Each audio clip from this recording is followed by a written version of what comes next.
Myslím, že jednotlivci by mali dokázať niečo vo svojom živote určite. Určite by sa nemal nikto spoliehať na to, že niekto mu dá peniaze, keď nebudú. Skôr by to malo byť tak, že človek si dokáže niečo sám zabezpečiť. Určite nie sa spoliehať na štát a podobne, na rodinu a tak. Nezamestnaný človek je síce v takej veľmi zlej situácii, ale myslím, že tiež má právo na to sa rozhodnúť, čo vlastne chce robiť. Určite nie každý človek je schopný robiť nejakú prácu, ako starať sa o bezvládnych ľudí. Proste to nie je schopný vidieť nejaké také tie veci, ktoré sa stávajú, alebo ako ľudia umierajú v nemocniciach. Takže myslím, že aj nezamestnaný človek má právo na to si vybrať, čo vlastne robiť chce. Konkurencia, no v svojej podstate je to niečo dobré, ale konkurencia v takej normálnej miere nie je niečo také, že musím byť najlepší za každú cenu. Skôr také, že prečo nebyť lepším, keď môžem, alebo prečo sa nezdokonaľovať, keď niekto iný taký dobrý nie je ako som ja a môžem niečo iné dokázať, môžem niečo iné vytvoriť. Konkurencia je dobrá, ale nie je taká prílišná, dravá a taká za každú cenu.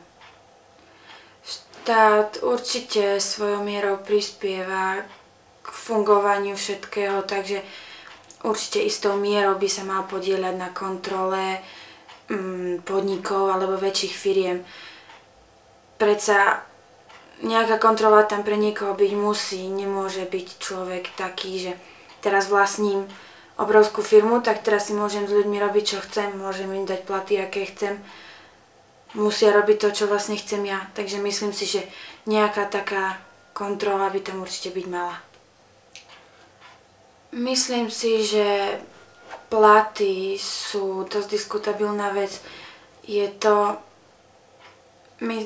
Vlastne v našej krajine je to tak, že vôbec, aspoň ja mám taký pocit, že vôbec nie sú ľudia odmenení takouto adekvátnou čiastkou za to, čo robia. Teda myslím si, že by mali byť tie platy skôr rovnocenejšie, lebo človek sa takisto nadrie niekde v lese, keď je nejakým pilčikom, ako lekár, takisto sa nadrie lekár, takisto sa nadrie ekonóm, ktorý si tam odsedí proste nejaké hodiny za počítačom.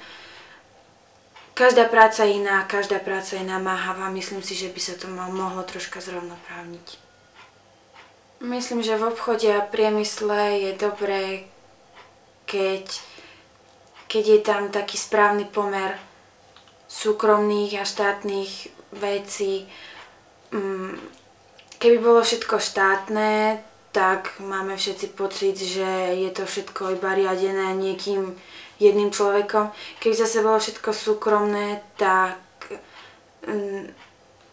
si vlastne tí ľudia robia, čo chcú a je to také... Mal by tam byť taký ten správny pomer medzi štátnymi a súkromnými firmami a priemyselnými vlastníctvami.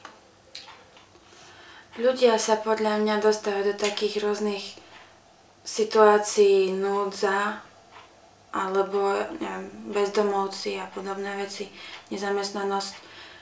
Veľmi často z tých dôvodov, že sú neochotní sa prispôsobiť, že sú neochotní si priznať svoju chybu. Takže to, myslím si, dosť často vina práve tých ľudí.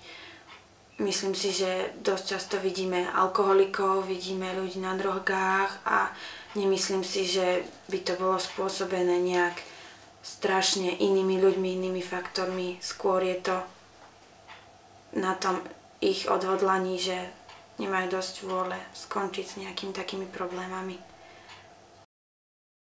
Takisto si myslím, že je to aj troška spôsobené spoločnosťou, pretože keď človek vidí tie veľké rozdiely, ako sú v našej krajine medzi tými bohatými a tými takými chudobnými ľuďmi, ktorí žijú v dedinkách, ktorí žijú, tak povediac, od výplaty do výplaty, je dosť ťažko sa niekedy pozbierať a stať na vlastné nohy.